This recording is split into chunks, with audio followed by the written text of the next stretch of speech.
Inalay ko ang bawat tibok ng puso ko, ang bawat sentimo ng pinaghirapan ko para sa ating kinabukasan. Pero habang hinihintay kita sa harap ng altar, hawak mo na pala ang kamay ng iba. Pinatay mo ang babaeng nagmahal sa'yo ng tapat sa isang pirasong papel. Ngayon, panoorin mo ang muling pagbangon ng babaeng kinalimutan mo. Handa ka na bang makita ang pagbagsak ng iyong kaharian? Sino ang tunay na talo? Mila is just a convenient safety net, but you are my queen. Huwag kang mag-alala, Clarissa. Ang kasal na ito ay isang palabas lamang para sa mga Montenegro. Ang mga salitang iyon ay tila mga palasong may lason na bumaon sa puso ni Milagros Evangelista, ngunit hindi sa paraang inaasahan niya. Hindi niya narinig ang mga ito sa isang madilim na sulok, kundi sa loob ng kanyang sariling isipan habang pinagmamasdan ang isang pirasong papel na hawak ng kanyang nanginginig na mga daliri. Sa loob ng maringal na katedral ng San Agustin, kung saan ang amoy ng mga sariwang bulaklak ng lila at rosas ay dapat sanang nagbibigay ng kapayapaan, ang tanging nalalasahan ni Mila ay ang mapait na lasa ng pagtataksil. Ilang oras lamang ang nakalilipas. Ang mga kamay na ito ay nagligtas ng isang buhay. Sa loob ng 14 na oras, sa ilalim ng nakasisilaw na ilaw ng operating room, maingat niyang tinahi ang bawat himaymay ng puso ng isang paslit na ulila. Sa kabila ng pagod na tila dumudurog sa kanyang mga buto, isang matamis na ngiti ang sumilay sa kanyang mga labi nang iabot niya ang kanyang buong ipon, ang perang inilaan sana para sa kanilang honeymoon ni Javier, upang bayaran ang lahat ng gastusin sa ospital ng batang iyon. Akala niya, iyon na ang pinakamagandang regalo sa kanyang sarili bago siya maglakad sa altar. Ang magbigay ng pagkakataong mabuhay muli ang isang puso bago niya ibigay ang kanyang sariling puso sa lalaking minahal niya sa loob ng 6 na taon. Ngunit heto siya ngayon, nakatayo sa harap ng malalaking pintuan ng simbahan, suot ang isang mamahaling puting gown na tila naging isang mabigat na kadena. Ang papel na iniabot ng isang hindi kilalang bata sa kanya ay hindi isang liham ng pag-ibig.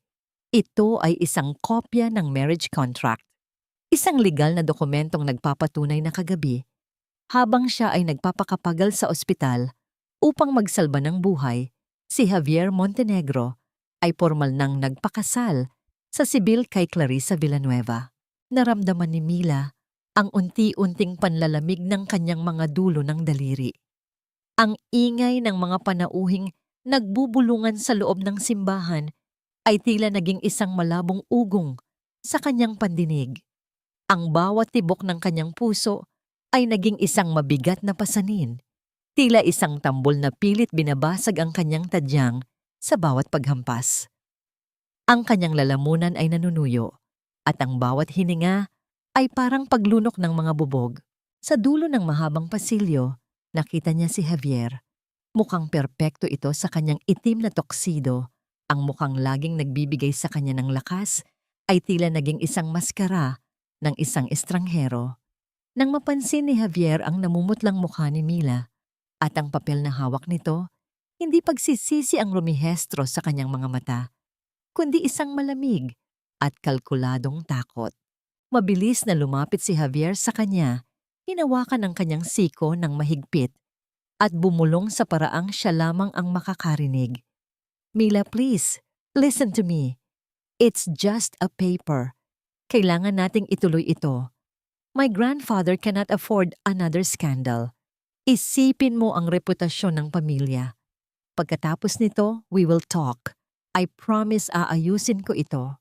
Isang mapait na ngiti ang gumuhit sa mga labi ni Mila. Ang lalaking akala niya ay kanyang kanlungan ay siya palang magiging kinita ng kanyang dignidad. Sa likod ni Javier, nakita niya ang matalas na tingin ni Doña Soledad, ang lola ni Javier, na tila nag-uutos sa kanya na manahimik at sumunod sa agos ng dula-dulaang ito.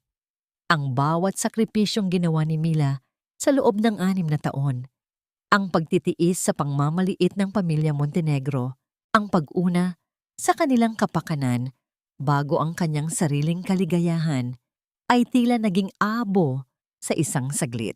Dahan-dahang itinaas ni Mila ang kanyang kamay. Inilayo ang siko sa hawak ni Javier. Ang kanyang paggalaw ay marahan, ngunit puno ng pinalidad. Hindi siya sumigaw, hindi siya nagmura.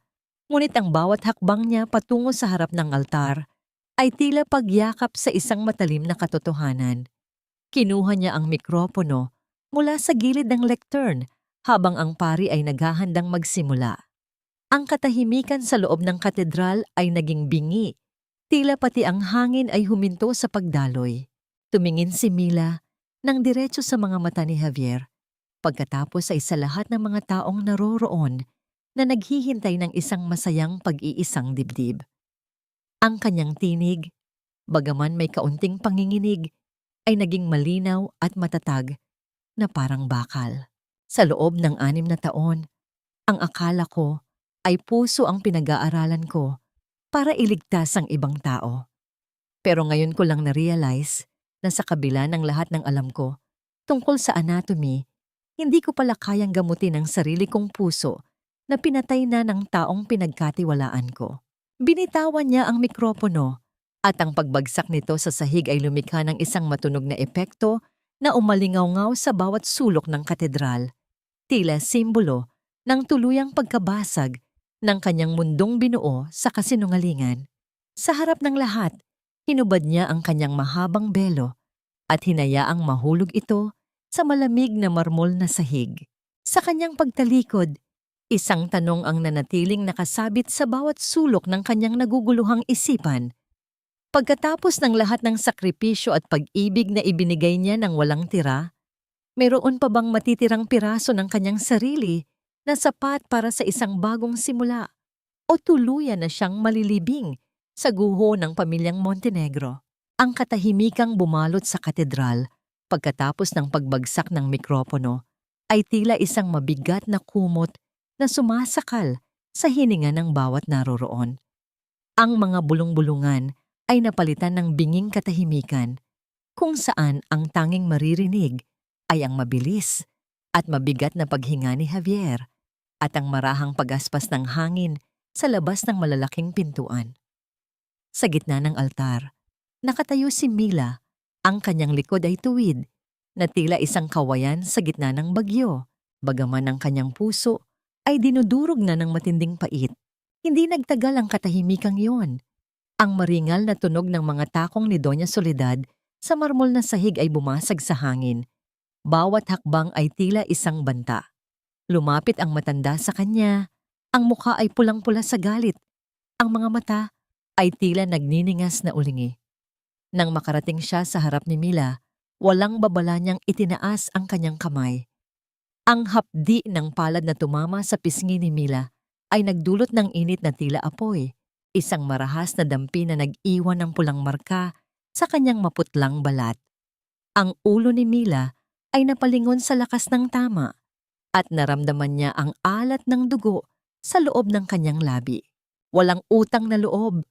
Ang bulyaw ni Doña Soledad, ang boses ay nangangatog sa puot. Nakalimutan mo na ba kung sino ang nag-angat sa iyo mula sa putik? Kung hindi dahil sa scholarship at suporta ng pamilya Montenegro, isa ka lang hamak na probinsyanang nagbibilang ng poste. Binigyan ka namin ng pangalan, binigyan ka namin ng buhay, at ganito mo kami babayaran. Inilubog mo ang dangal ng aming pamilya sa harap ng lahat ng mga panauhing ito. Dahan-dahang hinarap ni Mila ang matanda. Hindi siya umiyak. Ang kanyang mga mata ay tuyo, ngunit puno ng isang lalim na tila walang hanggan. Ang dangal, Doña Soledad, ay hindi ibinibigay o ipinahihiram. Ito ay kinikita. At ang buhay na sinasabi ninyong ibinigay niyo sa akin, binayaran ko yon ng bawat oras ng pagsisilbi ko sa inyong pamilya ng walang reklamo. Binayaran ko yon ng aking kaligayahan at ng aking sariling pangarap. Tumingin siya kay Javier na nakatayo pa rin sa tabi. Ang mga kamay ay nakakuyom, ngunit ang mga mata ay nakatingin sa sahig. Javier, wala ka ba talagang sasabihin? Hahayaan mo na lang ba ang lola mo na gawin ito sa akin, gaya ng pagpapahintulot mong saktan ako ng katotohanang may asawa ka na pala. Nanatiling pipi si Javier. Ang kanyang katahimikan ay mas masakit pa kaysa sa sampal ni Doña Soledad. Sa sandaling iyon, tuluyan nang namatay ang huling titis ng pag-asa sa puso ni Mila. Kinuha niya ang suot na engagement ring, ang brilyanteng tila nanunuya sa kanyang paghihirap, at inilapag ito sa palad ni Javier na tila isang malamig na bato. Isama niyo na ang singsing na ito sa mga kasinungalingan ninyo, bulong ni Mila. Ang utang na loob ko sa inyo ay tapos na. Hindi ako ang sumira sa pangalan ninyo. Kayo ang sumira sa sarili ninyo nang piliin ninyong ituring akong isang gamit lamang na maaaring itapon kapag hindi na kailangan. Tinalikuran ni Mila ang altar. Ang bawat hakbang niya palayo ay tila pagpunit sa isang bahagi ng kanyang pagkatao na 6 na taon niyang iningatan. Ang mahabang buntot ng kanyang gown ay kumaladkad sa sahig, tila isang puting bandila ng pagsuko sa isang labanang hindi niya kailanman mapapanalunan. Habang papalapit siya sa pintuan, ang liwanag ng araw sa labas ay tila naging malabo dahil sa biglang pagbuhos ng malakas na ulan. Paglabas niya sa katedral, ang malamig na tubig ng ulan ay agad na dumampi sa kanyang balat, nilulusaw ang kanyang makeup at binabasa ang kanyang mamahaling damit. Ngunit hindi siya huminto. Sa gitna ng dilim at ng malakas na buhos ng langit, nakita niya ang isang pamilyar na bulto sa may gilid ng hagdanan. Ang kanyang nanay na si Elena, suot ang kanyang pinakamagandang barot saya na lumana ngunit malinis, ay pilit na itinataboy ng 2 armadong bodyguard ng mga Montenegro. Umalis ka rito, matanda! Hindi ka kailangan dito. Nakakahiya ang anak mo. Huwag mo nang dagdagan ng gulo. Ang sigaw ng isa sa mga guwardiya habang marahas na itinutulak ang balikat ni Elena. Nasaksihan ni Mila kung paano nawalan ng balanse ang kanyang ina at napaupo sa basang semento ang plastik na bag na naglalaman ng kanyang tsinelas at munting regalo para sa kasal ay tumapon at nagkalat sa putikan. Ang sakit na naramdaman ni Mila para sa kanyang sarili ay biglang napalitan ng isang nagbabagang galit. Tumakbo siya patungo sa kanyang ina. Ang kanyang puting gown ay wala ng halaga habang lumulusong siya sa putikan upang yakapin ang babaeng nagbigay sa kanya ng tunay na pag-ibig. Habang karga niya ang kanyang nanay at nakatitig sa mapang-aping mga guwardiya na tila sinusunod lamang ang utos ng mga nasa loob, naitanong ni Mila sa kanyang sarili, hanggang saan ang kayang gawin ng kapangyarihan ng pera para tapakan ang mga taong wala nito, at mayroon pa nga bang puwang ang hustisya sa mundong pinatatakbo ng mga halimaw na nakasuot ng seda? Ang bawat patak ng ulan na humahagupit sa bubong ng kanilang maliit na bahay sa Tondo ay tila mga luhang sumasabay sa tahimik na pagtangis ng kaluluwa ni Mila.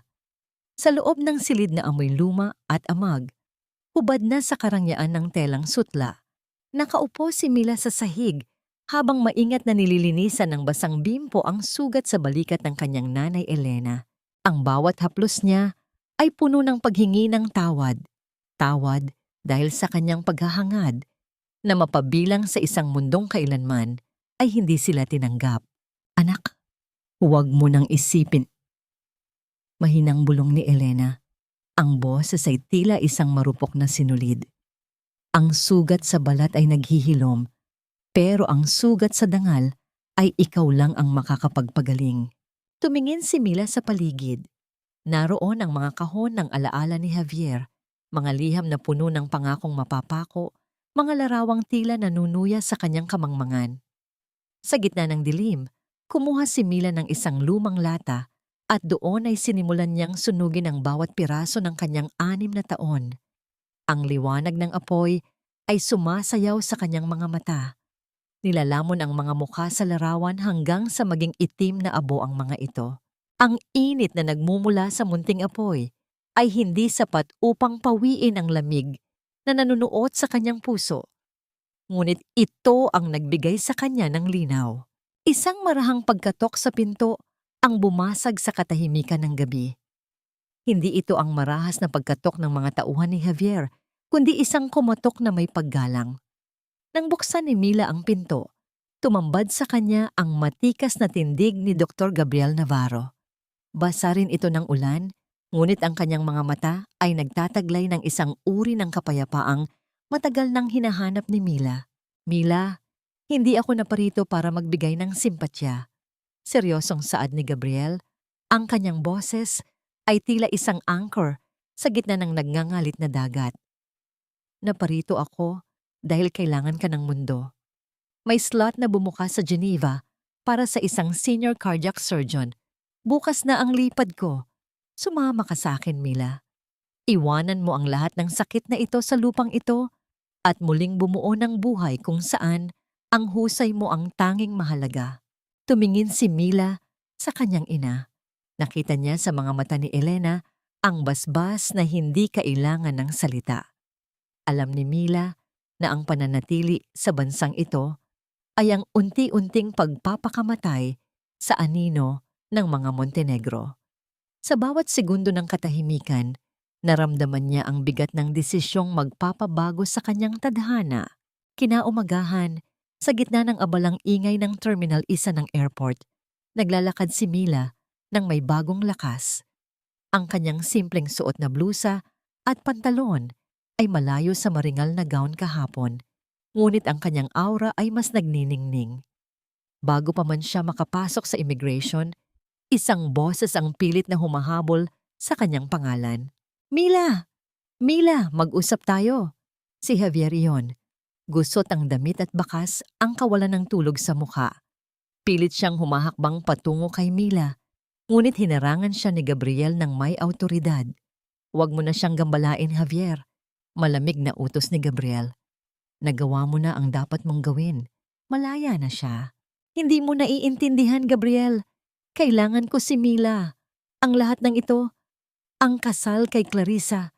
Ginawa ko lang yon dahil buntis siya. Hindi ko maiiwan ang magiging anak ko. Sigaw ni Javier. Ang kanyang tinig ay puno ng desperasyon na tila humihingi ng awa. Huminto si Mila sa kanyang paglalakad. Hindi niya hinarap si Javier, ngunit ang bawat salita ni Gabriel na sumunod ay tila isang kidlat na tumama sa natitirang dignidad ng lalaki. Kung iyan ang dahilan mo, Javier, mas lalong dapat kang manatili rito. Wika ni Gabriel na may halong pangungutya. Dahil bago ako pumunta rito, nakuha ko ang medical records ni Clarissa mula sa klinik ng kaibigan ko. Isang malaking kasinungalingan ang pagbubuntis niya, Javier. Ginamit ka lang niya para makuha ang posisyon sa kumpanya na matagal na niyang inaasam. Naramdaman ni Mila ang panginginig ng balikat ni Javier sa likuran niya. Ang tunog ng isang lalaking unti-unting nawawalan ng lakas at napaluhod sa malamig na sahig ng airport habang napagtatanto ang laki ng kanyang pagkakamali. Hindi lumingon si Mila. Sa bawat hakbang niya patungo sa eroplano, ang tanging baon niya ay ang pangako sa kanyang sarili na kailanman hindi na muling ititibok ng puso niya ang isang buhay para sa ibang tao, kundi para sa sarili niyang kaligtasan. Ngunit habang papaangat ang eroplano patungo sa ulap, isang tanong ang nanatiling nakaukit sa kanyang isipan. Sa pagtakas niya sa mundong mapanira, sapat na ba ang distansya para tuluyang malimot ang amoy ng laso ng nakaraan? O dala-dala niya ang binhing ito sa loob ng kanyang sariling puso? Sa malawak at malamig na lungsod ng Geneva, ang hangin ay tila isang matalas na kristal na humahaplos sa balat. Malayo sa maalinsangan at malagkit na yakap ng Maynila. Sa loob ng isang taon, ang lungsod na ito ang naging kanlungan ni Mila. Isang lugar kung saan ang kanyang pangalan ay hindi na iniuugnay sa isang naudlot na kasal, kundi sa kanyang mga kamay na tila may sariling buhay sa loob ng silid operasyon. Sa loob ng Hospital de la Tour, si Mila ay kilala bilang ang babaeng may kamay na bakal. Sa bawat paghawak niya ng anesthesia at scalpel, walang puwang ang panginginig. Ang katahimikan sa loob ng scrub room kung saan ang tanging maririnig ay ang banayad na pagdaloy ng tubig mula sa gripo habang nililinis niya ang kanyang mga kamay, ang kanyang nagsisilbing dasal. Dito, siya ang may kontrol. Dito, ang bawat tibok ng puso ng kanyang pasyente ay isang responsibilidad na mas matimbang pa sa anumang pangako ng pag-ibig. You're working too hard again, Mila. Puna ni Gabriel habang naglalakad sila sa koridor na puno ng amoy ng disinfectant at pag-asa. May dala itong mainit na kape. Ang usok nito ay sumasabay sa kanilang bawat hakbang. I'm just doing my job, Gabriel. Sagot ni Mila na may kasamang matipid ng ngiti. Ang kanyang muka ay mas nagkaroon ng tapang. Ang malalalim na mga mata na dati ay puno ng luha ay napalitan ng talas ng isang babaeng nahanap na ang kanyang tunay na halaga. Mas madaling ayusin ang pusong pisikal kaysa sa pusong emosyonal. At least dito, alam ko kung saan ang sugat. Habang unti-unting bumabangon si Mila sa kabilang panig ng mundo, ang mansyon ng mga Montenegro sa Forbes Park ay tila isang magarang libingan. Ang marangyang chandelier sa gitna ng sala ay hindi sapat upang pawiin ang dilim na dulot ng kawalan ng pag-ibig. Sa loob ng isang taon ng pagsasama, ang ugnayan ni Javier at Clarissa ay naging isang paligsahan ng kapangyarihan at panunumbat. Huwag mong ipamukha sa akin na parang kasalanan ko ang lahat, Javier. Ang malutong na boses ni Clarissa ay umalingaw-ngaw sa buong silid, kasabay ng marahas na pagbaba niya ng kanyang baso ng wine sa lamesang gawa sa mahogany. You married me for my family's influence. Don't act like a martyr now just because you miss your saintly doctor. Nakaupo si Javier sa dulo ng sofa. Ang kanyang mukha ay tila tumanda ng 10 taon. Ang bawat salita ni Clarissa ay tila isang latigo. Wala na ang kislap sa kanyang mga mata. Tanging ang malalim na pagsisisi ang natitira. Ang bawat sulok ng mansyon ay nagpapaalala sa kanya kay Mila. Ang paraan ng pag-aayos nito ng mga bulaklak. Ang kanyang mahinahong boses na dati ay nagpapakalma sa kanyang gulo. Sa gitna ng kanilang pag-aaway, dahan-dahang pumasok sa eksena si Don Alfonso. Ang kanyang paglakad ay mabagal na. Gamit ang isang baston na gawa sa ginto ang hawakan. Ang kanyang bawat paghinga ay tila isang pakikibaka. Isang mabigat na tunog na nagpapatahimik sa paligid. Ang matanda ay nananatiling matatag ang isipan, ngunit ang kanyang katawan ay unti-unti nang bumibigay sa bigat ng mga kasalanan ng kanyang pamilya. Isang gabi, sa isang marangyang dinner party na inorganisa ni Clarissa upang ipakita ang kanyang bagong posisyon sa board ng kumpanya, ang tensyon ay umabot sa sukdulan. Sa harap ng mga negosyante at politiko, hindi napigilan ni Clarissa ang kanyang mapang-aping dila nang mabanggit ang pangalan ng isang mahusay na surgeon sa Europe na nakapag-develop ng bagong paraan ng aortic surgery. Oh, you mean that girl, Milagros? Wika ni Clarissa na may halong mapait na tawa, habang iwinawagayway ang kanyang kamay na puno ng mamahaling alahas.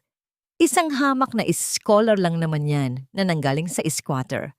Kahit gaano karaming titulo ang makuha niya, ang amoy ng putik sa kanyang mga paa ay hinding-hindi mawawala.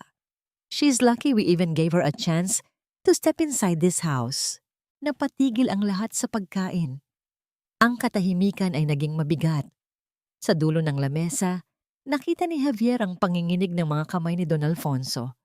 Ang mukha ng matanda ay unti-unting naging maputla at ang kanyang mga mata ay nanlilisik sa galit at sakit. Clarissa, tumahimik ka. Mahinang utos ni Don Alfonso. Ang kanyang boses ay tila isang babala bago ang pagsabog ng bulkan. Ngunit hindi tumigil si Clarissa. Why, Lolo? It's the truth. She was just a social climber who failed to reach the top. Buti na lang at napaalis natin siya bago pa niya tuluyang madungisan ang pangalan ng mga Montenegro. Isang malakas na tunog ng pagkabasag ng basong kristal ang sumabog sa sahig nang bitawan ito ni Don Alfonso. Ang matanda ay pilit na tumayo. Ang kanyang mukha ay naging kulay usuwi-ube sa tindi ng emosyon. Itinaas niya ang kanyang baston. Itinuturo ang pintuan. Ngunit bago pa siya makapagsalita, ang kanyang kabilang kamay ay mariing humawak sa kanyang dibdib. Ang kanyang katawan ay biglang nanghina. At sa isang iglap, ang marangal na si Don Alfonso ay bumagsak sa kanyang upuan patungo sa sahig. Ang tunog ng kanyang katawan na tumama sa matigas na marmol ay tila isang hatol na nagpatahimik sa lahat ng tawanan sa silid. "Lolo!" Ang sigaw ni Javier habang mabilis na lumalapit sa kanyang lolo. Ngunit ang matanda ay wala ng malay. Ang tanging maririnig sa marangyang silid ay ang hysterical na pag-iyak ni Clarissa at ang mabilis na pagtakbo ng mga katulong upang humingi ng tulong. Habang nagkakagulo sa Maynila, libu-libong milya ang layo, si Mila ay nakatayo sa kanyang balkonahe sa Geneva. Bigla siyang nakaramdam ng isang kakaibang kirot sa kanyang dibdib, isang pakiramdam ng pagkawala na hindi niya maipaliwanag. Tumingin siya sa malayo, sa madilim na lawa ng Geneva, habang ang isang katanungan ay bumabagabag sa kanyang isipan. Maaari nga bang tuluyang maputol ang ugnayan sa nakaraan kung ang bawat hibla ng iyong buhay ay hinabi sa ilalim ng parehong langit ng pagdurusa? Wala na tayong magagawa, Mr. Montenegro. Ang pagputok ng ugat sa puso ng iyong lolo ay masyadong komplikado para sa aming kasalukuyang pasilidad. Bawat oras na lumilipas ay tila isang mabilis na pagkaubos ng buhangin sa orasan ng kanyang buhay. Ang tinig ng punong mediko sa loob ng intensive care unit ay tila isang malamig na hatol na dumurog sa huling pag-asa ni Javier. Ang puting liwanag ng pasilyo ng ospital ay masyadong nakasisilaw, tila pilit na inilalantad ang bawat bahid ng dumi sa kanyang kaluluwa. Sa likod ng makapal na salamin, nakita niya ang kanyang lolo, ang lalaking tila isang higante sa kanyang paningin noon, na ngayon ay tila isang maliit at marupok na anino na lamang, nababalot ng mga tubo at kable na nagpapanatili sa kanyang hiram na paghinga. Sa gitna ng kanyang pagdadalamhati, naramdaman ni Javier ang marahas na paghawak ni Clarissa sa kanyang braso. Ang amoy ng mamahaling pabango nito ay tila lason sa kanyang pang-amoy, sa gitna ng amoy ng gamot at kamatayan. "Javier, stop being so dramatic. We can fly in doctors from Singapore or Japan. Hindi lang ang babaeng iyon ang may kakayahang mag-opera sa mundo." Ang matalim na bulong ni Clarissa, ang kanyang mga mata ay walang bakas ng pag-aalala para sa matanda, kundi puno ng inis dahil sa naudlot na board meeting. "Do not tell me na iniisip mo pa ring hanapin si Milagros after all the trouble she caused our family." Hinarap ni Javier si Clarissa at sa unang pagkakataon, nakita niya ang kabuuan ng babaeng pinili niya sa halip na si Mila, isang magandang balat na walang puso, isang pangalang puno ng yaman ngunit hungkag sa pagkatao. Siya lang ang tanging surgeon na nakapag-aral ng bagong teknolohiya para sa kaso ni Lolo, Clarissa. At siya lang ang tanging taong tunay na minahal ng matandang yan bukod sa akin. Kung mamamatay si Lolo dahil sa pride mo, hinding-hindi ko mapapatawad ang sarili ko. O ikaw. Isang gabi ng pag-iisa ang dumaan, kung saan ang tanging kasama ni Javier ay ang sarili niyang konsensya. Binuksan niya ang kanyang vault at kinuha ang isang lumang litrato ni Mila na hindi niya kayang itapon. Doon, nakita niya ang ngiti ng babaeng handang ibigay ang lahat para sa kanya. Naalala niya ang bawat pagkakataon na pinili niyang manahimik habang dinudusta ito ng kanyang pamilya. Ang kanyang kaduwagan ang naging mitya ng kanilang pagkakalayo, at ngayon, ang kaduwagan ding iyon ang tila papatay sa kanyang lolo. Dala ang lahat ng kanyang natitirang tapang at ang bigat ng kanyang pagsisisi. Lumipad si Javier patungong Geneva. Ang biyahe ay tila isang walang katapusang paglalakbay sa gitna ng kadiliman. Sa bawat pag-alon ng eroplano, naramdaman niya ang pagsikip ng kanyang dibdib. Tila ang hangin sa paligid ay unti-unting nawawala. Pagdating sa Geneva, sinalubong siya ng isang matinding lamig na tila nanggagaling sa kailaliman ng lupa. Sa tulong ng isang pribadong investigador, nahanap niya ang tirahan ni Mila, isang simpleng apartment na nakaharap sa lawa, kung saan ang mga ilaw ay nagbibigay ng isang mainit at mapayapang anyo. Nakatayo si Javier sa ilalim ng isang puno ng pino, Ang kanyang katawan ay nanginginig, hindi lamang dahil sa lamig, kundi dahil sa takot. Takot na baka huli na ang lahat. Takot na baka wala na siyang balikan. Dahan-dahang bumukas ang pinto ng apartment. Lumabas si Mila, balot ng isang makapal na beige coat. Ang kanyang mukha ay mas malusog, mas maliwanag, at puno ng buhay na hindi kailanman nakita ni Javier noong nasa piling pa niya ito.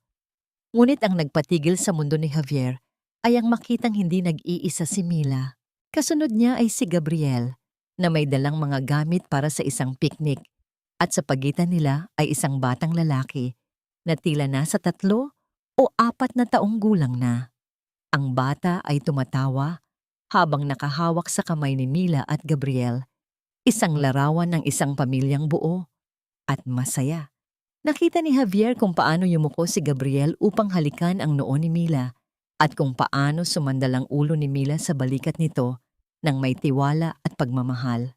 Ang sakit na naramdaman ni Javier sa sandaling iyon ay mas matindi pa sa anumang pisikal na sugat. Ang bawat tibok ng kanyang puso ay tila isang pagsabog ng pagsisisi.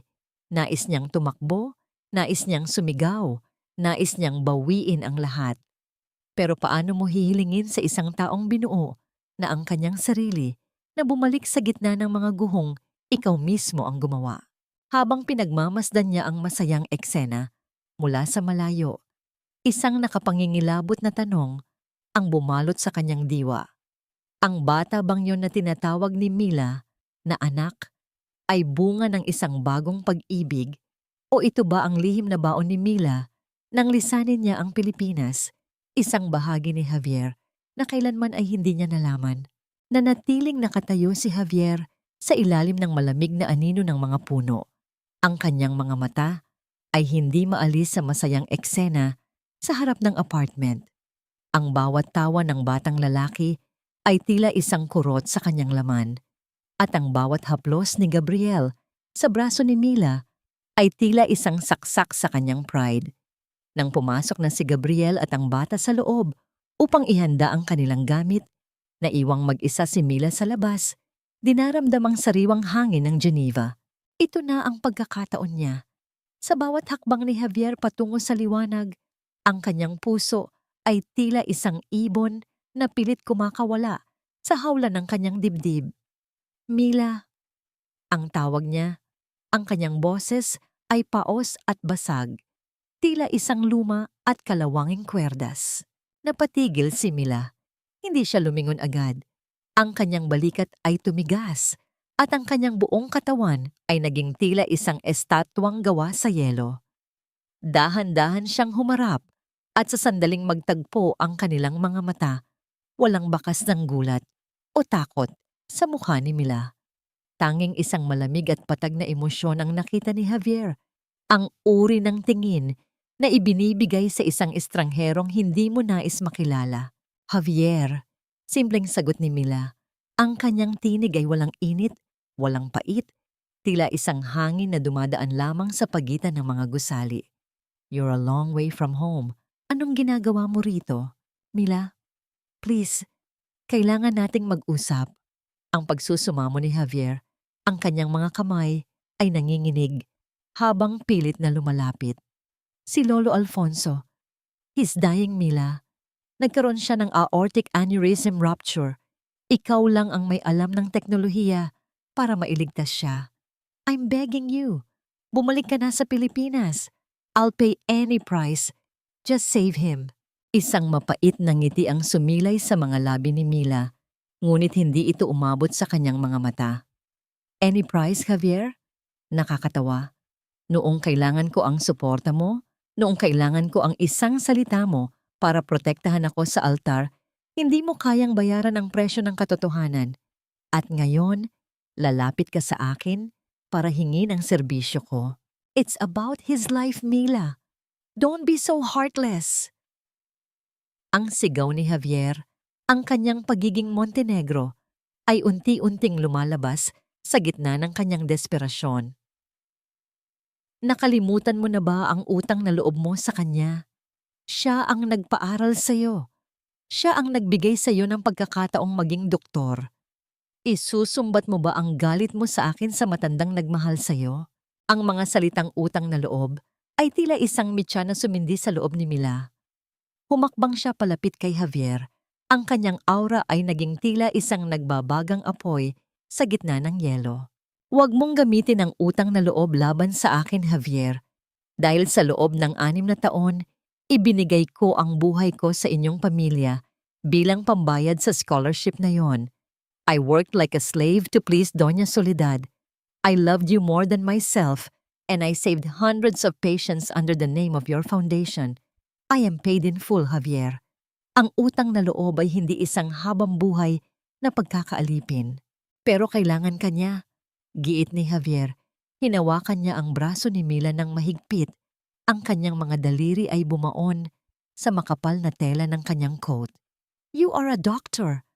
Wala ka bang konsensya? Hahayaan mo na lang ba siyang mamatay dahil lang sa pride mo? Sa isang iglap, ang kamay ni Mila ay umangat at mabilis na tumama sa pisngi ni Javier. Hindi ito isang tunog, kundi isang marahas na pagbaling ng mukha ni Javier sa lakas ng impact. Naramdaman ni Javier ang biglang pag-init ng kanyang balat at ang pagpintig ng sakit sa kanyang panga. Iyon ang sampal na dapat ay ibinigay ni Mila 5 taon na ang nakalilipas sa harap ng altar. Ang sampal na naglalaman ng lahat ng sipayo, lahat ng pait, at lahat ng luhang inubos niya sa dilim. Huwag mo akong kukwestiyunin tungkol sa konsensya. Ang mahinang bulong ni Mila, ang bawat salita ay tila isang hiwa ng scalpel. Ang kamay na ito ay nagliligtas ng buhay, Javier. Pero hindi ito magpapagamit sa isang taong hanggang ngayon ay hindi pa rin alam ang pagkakaiba ng pag-ibig at pagmamay-ari. Binitawan ni Mila ang siko ni Javier at tinalikuran siya. Ngunit bago pa siya makahakbang patungo sa pinto, ang cellphone ni Javier sa loob ng kanyang bulsa ay naglabas ng isang mahabang panginginig. Mabilis itong kinuha ni Javier. Ang kanyang kamay ay nanginginig pa rin mula sa sampal. Hello? Dr. Santos? Ang sagot ni Javier. Ang kanyang mata ay nakapako pa rin sa likod ni Mila. Mr. Montenegro, kailangan niyo nang magdesisyon. Ang boses ng doktor mula sa Maynila ay tila nanggagaling sa kailaliman ng isang hukay. Don Alfonso regained consciousness for a few seconds. His vital signs are crashing, but he kept whispering one name. He's calling for Milagros. Sabi niya, huwag mong hayaang mawala ang huling pag-asa ng ating puso. After that, he fell into a deeper coma. If she doesn't get here in 48 hours, there will be nothing left to save. Napatigil si Mila sa tapat ng pinto. Narinig niya ang bawat salitang lumabas sa speaker ng cellphone ni Javier dahil sa katahimikan ng paligid. Ang kanyang mga balikat ay unti-unting bumagsak at ang kanyang mga kamay ay napakuyom sa gilid ng kanyang coat. Sa loob ng kanyang isipan, nagtatalo ang dalawang tinig. Ang tinig ng babaeng nais ng lumimot at ang tinig ng doktor na nanumpang hindi bibitawan ang isang pusong nagnanais pang mabuhay. Lumingon si Mila. Ang kanyang mukha ay nababalot ng isang matinding dusa. Sa malayo, nakita niya si Gabriel na nakatingin sa kanya mula sa bintana.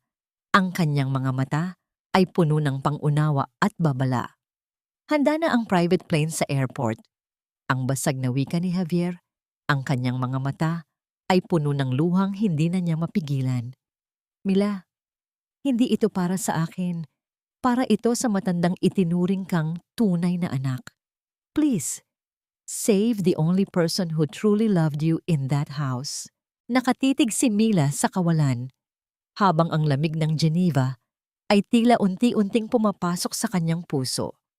Sasama ba siya sa lalaking sumira ng kanyang buhay upang iligtas ang lalaking nagbigay sa kanya ng pagkakataon? O mananatili siya sa kanyang bagong mundo at hahayaang mamatay ang huling hibla ng kanyang nakaraan? Ang maalinsangan at malagkit na hangin ng Maynila ay tila isang mabigat na kamay na sumasakal sa leeg ni Mila sa sandaling lumabas siya ng pribadong eroplano. Ang init ng semento sa runway ay naglalabas ng mga alon ng singaw na tila sumasayaw sa paligid. Malayo sa payapa at malamig na yakap ng Geneva na iniwan niya ilang oras lamang ang nakalilipas. Sa bawat hakbang niya pababa ng hagdan, naramdaman ni Mila ang pamilyar na pagkabog ng kanyang dibdib. Isang babala na papasok na naman siya sa kuta ng mga lobo na minsang lapa sa kanyang dangal. Sa tabi niya, pilit na sumasabay si Javier, bit-bit ang bag ni Mila na tila isang masunuring tauhan, ngunit ang distansya sa pagitan nila ay sapat na upang magpatayo ng isang pader na hindi matitibag ng kahit anong pagsusumamo. Hindi man lang siya tinapunan ng tingin ni Mila. Ang kanyang mga mata ay nakatitig lamang sa unahan, sa naghihintay na itim na sasakyan na magdadala sa kanya sa huling laban para sa buhay ni Don Alfonso. Mila, salamat. Salamat dahil bumalik ka, bulong ni Javier. Ang boses ay lunod sa pagod at desperasyon. Huwag mong ubusin ang laway mo sa pasasalamat, Javier. Malamig na sagot ni Mila habang mabilis na sumasakay sa loob ng sasakyan. Nandito ako bilang isang manggagamot.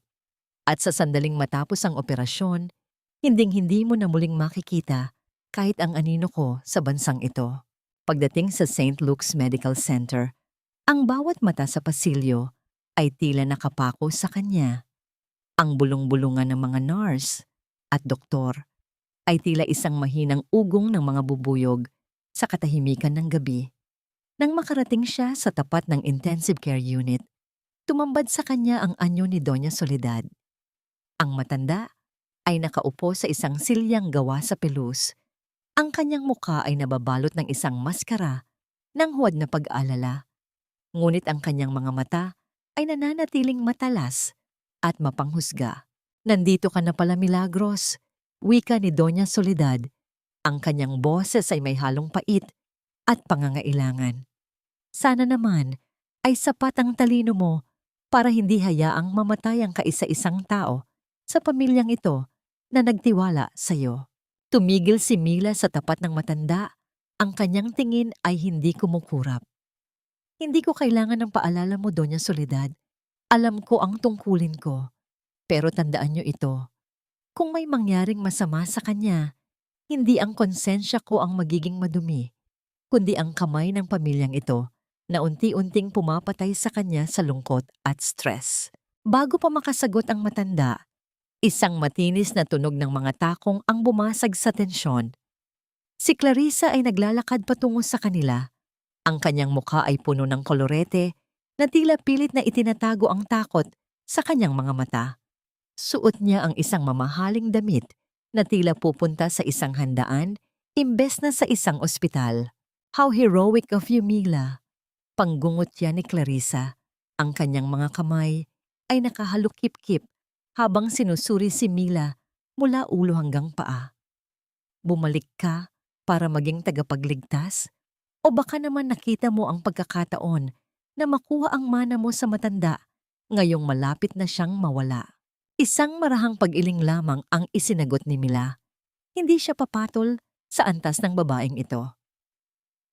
Clarissa, ang tanging interesado ako ngayon ay ang tibok ng puso ni Don Alfonso. Kung gusto mo ng pera, mag-abang ka sa labas. Pero kung gusto mong mabuhay ang lolo ni Javier, manahimik ka at umalis sa daraanan ko. Mabilis na pumasok si Mila sa loob ng silid kung saan nakahiga ang matanda. Ang amoy ng disinfectant at ang tila ritmo ng makina na nagpapanatili ng buhay ni Don Alfonso ay ang tanging sumalubong sa kanya. Lumapit siya sa higaan at kinuha ang nangungulubot na kamay ng kanyang anso. Ang matanda ay tila isang tuyong dahon, marupok at madaling mawasak. Kinuha ni Mila ang medical chart at sinimulang suriin ang mga huling resulta ng laboratorio. Ang kanyang mga kilay ay nagsalubong habang binabasa ang listahan ng mga gamot na ibinibigay sa matanda sa nakalipas na 2 linggo. Isang kakaibang pattern ang napansin niya, mga dosage na hindi tumutugma sa kailangan ng isang pasyenteng may aortic aneurysm. Dahan-dahan niyang kinuha ang isang vial ng natitirang dugo ni Don Alfonso na nakatabi para sa karagdagang pagsusuri. Inilapit niya ito sa liwanag at ang kanyang puso ay biglang bumilis ang pintig. Mayroong isang mantsa sa record, isang gamot na tinatawag na digitalis, na ang level sa dugo ng matanda ay masyadong mataas. Tila sinadyang ilagay upang dahan-dahang pahinain ang puso nito bago ang operasyon. Naramdaman ni Mila ang isang malamig na kilabot na gumagapang sa kanyang likuran. Lumingon siya sa maliit na bintana ng pinto kung saan nakatingin sina Clarissa at Doña Soledad. Sa dilim ng pasilyo, nakita niya ang isang mabilis na pag-iwas ng tingin ni Clarissa. Isang kilos na puno ng pagkakasala. Sino ang naglalagay ng lason sa gitna ng gamot? Sino ang nagnanais na hinding-hindi na magising ang hari ng mga Montenegro? Habang hinahawakan ni Mila ang syringe para sa kanyang sariling pagsusuri, isang katanungan ang pilit na humihiwa sa kanyang isipan. Sa loob ng bahay na ito, sapat ba ang kanyang husay bilang doktor para labanan ang isang kaaway na hindi gumagamit ng baril, kundi ng mga patak ng lason na nakatago sa ilalim ng ngangiti ng isang kapamilya? Ang bawat segundo sa loob ng silid ni Don Alfonso ay tila isang butil ng buhangin na mabilis na nauubos sa isang basag na orasan. Sa ilalim ng malamig na liwanag ng mga monitor, muling sinuri ni Mila ang vial ng gamot na nakuha niya mula sa tray ng nurse. Ang kanyang mga mata, na bihasa sa pagbabasa ng mga maliliit na detalye ng buhay at kamatayan, ay nakatuon sa malabong latak sa ilalim ng bote. Hindi ito dapat narito. Ang digitalis ay isang gamot sa puso. Ngunit sa maling dosage, ito ay nagiging isang tahimik na mamamatay tao. Isang lason na hindi nagiiwan ng bakas, kundi isang biglang paghinto ng pintig. Alam ni Mila na hindi siya maaaring magtiwala sa sinuman sa loob ng ospital na ito na pinatatakbo ng pondo ng mga Montenegro. Bawat nurse na pumapasok, bawat doktor na nagbibigay ng ulat, ay tila may mga matang nakamasid sa bawat galaw niya. Sa gitna ng panganib, kinuha niya ang kanyang telepono at tinawagan ang kaisa-isang tao na alam niyang hindi mabibili ng pera ng pamilyang iyon. Si Nurse Rita, ang kanyang matapat na katuwang, noong siya ay nagsisimula pa lamang, na ngayon ay head nurse na sa kabilang wing. Rita, kailangan ko ng pabor. Isang pabor na maaaring magpanganib sa trabaho mo. Bulong ni Mila habang nakatalikod sa security camera. Ang kanyang anino ay humahaba sa puting dingding.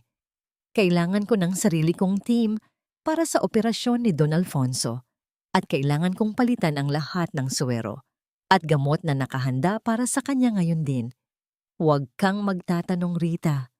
Gawin mo lang ito para sa kaligtasan ng matanda.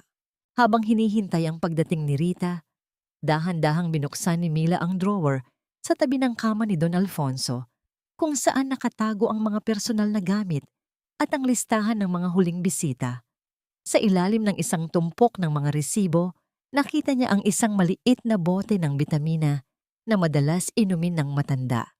Nang buksan niya ito, hindi ang amoy ng bitamina ang sumalubong sa kanya, kundi ang isang matapang at kakaibang amoy ng chemical. Ang husay mo talagang mag-imbestiga, Milagros. Hindi ko akalain na pati ang mga basura ay pagkakaintresan mo. Ang tinig ni Clarissa ay tila isang malamig na agos ng tubig na bumuhos sa likuran ni Mila. Hindi kumatok ang babae. Dahan-dahan lamang itong pumasok. Ang tunog ng kanyang mga takong ay nilunod ng makapal na alpombra. Ngunit ang kanyang presensya ay tila isang lason na kumakalat sa hangin. Nakasandal si Clarissa sa hamba ng pinto. Ang kanyang mga braso ay nakahalukip-kip at ang isang mapanuyang na mangiti ay nakaguhit sa kanyang mga labi. "What are you doing with those vials, Mila?" Tanong ni Clarissa, ang kanyang boses ay puno ng mapait na tamis. "Hindi ba dapat ay naghahanda ka na para sa operasyon? O baka naman gumagawa ka na ng paraan para maisisi sa amin ang magiging pagkakamali mo bukas?" Hinarap siya ni Mila nang may katatagan. Ang maliit na bote ay mahigpit na nakatago sa loob ng kanyang palad. Clarissa, ang isang mahusay na doktor, ay hindi lamang tumitingin sa sugat. Tinitingnan din niya ang dahilan kung bakit hindi ito gumagaling. At sa tingin ko, ang dahilan ng paglala ni Don Alfonso ay hindi ang kanyang edad, kundi ang mga taong nakapaligid sa kanya. Lumapit si Clarissa ng dahan-dahan. Ang kanyang mukha ay ilang pulgada na lamang ang layo mula kay Mila. Ang amoy ng kanyang mamahaling pabango ay tila sumasakal sa bawat hininga ni Mila. Listen to me carefully, you social climbing doctor. You are here to operate, not to play detective. Isang maling galaw mo, isang maling bintang, at sisiguraduhin kong bukas na bukas din ay wala ka ng lisensyang hahawakan. I can ruin your reputation faster than you can say emergency. Huwag mong kalimutan kung sino ang may-ari ng ospital na ito at kung sino ang asawa ng tagapagmana. Isang malamig na kilabot ang dumaan sa gulugod ni Mila nang makita ang dilim sa mga mata ni Clarissa. Hindi lamang ito simpleng ganti ng isang asawang selosa. Ito ay isang desperadong hakbang ng isang taong may itinatagong malaking krimen. Kung wala kang itinatago, Clarissa, bakit ka natatakot sa ginagawa ko? Hamon ni Mila, ang kanyang boses ay hindi nanginig kahit isang segundo. Nanlilisik ang mga mata ni Clarissa at sa isang marahas na pagkilos, hinablot niya ang braso ni Mila. Ang kanyang mga kuko ay bumaon sa balat nito. Huwag mo akong susubukan, Mila. Baka makalimutan mong nasa Pilipinas ka at dito, ang katotohanan ay pag-aari ng mga may kapangyarihan. Operahan mo ang matanda. Pababain mo siya ng maayos. At baka hayaan pa kitang makabalik sa Geneva ng buo ang katawan. Binitiwan ni Clarissa ang braso ni Mila nang may pandidiri at mabilis na lumabas ng silid. Iniwan ang isang banta na tila isang nakabiting patalim sa itaas ng ulo ni Mila. Naiwang mag-isa si Mila sa dilim. Ang kanyang puso ay mabilis ang pagpintig habang tinitingnan ang marka ng mga kuko ni Clarissa sa kanyang braso. Naramdaman niya ang isang matinding panginginig. Hindi dahil sa takot para sa kanyang sarili, kundi dahil sa realization na ang buhay ni Don Alfonso ay nakasabit na lamang sa isang napakanipis na sinulid. Kung itutuloy niya ang operasyon gamit ang mga gamot na narito, papatayin niya ang matanda. Kung isisiwalat naman niya ang katotohanan ng walang sapat na ebidensya, siya ang lalamunin ng sistemang Montenegro. Sa labas ng bintana, ang mga ilaw ng Maynila ay tila mga nanunuya na mata. Habang hinahawakan ni Mila ang nangungulubot na kamay ni Don Alfonso, isang katanungan ang pilit na humihiwa sa kanyang isipan. Paano mo ililigtas ang isang pusong pinapatay na ng sarili nitong pamilya?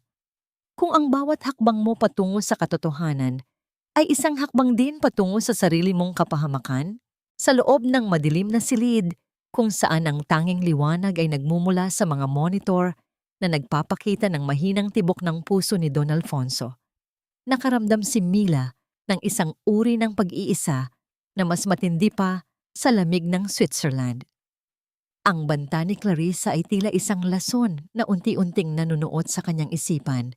Ngunit ang mas masakit ay ang realization na sa loob ng mansyong ito, ang buhay ng isang tao ay tila isang numerong maaari lamang burahin para sa interes ng korporasyon.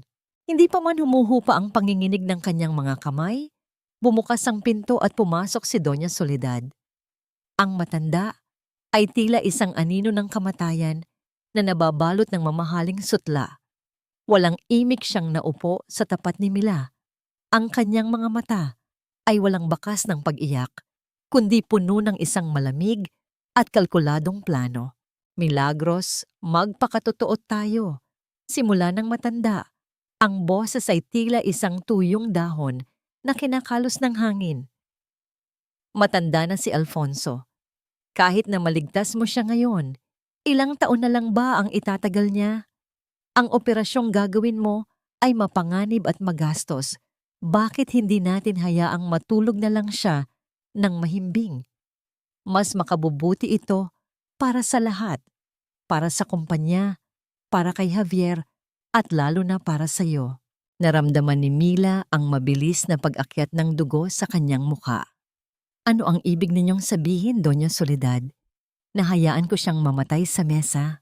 Kinuha ng matanda ang isang sobre mula sa kanyang bag at inilapag ito sa mesa. Isipin mo ito bilang isang retirement fund.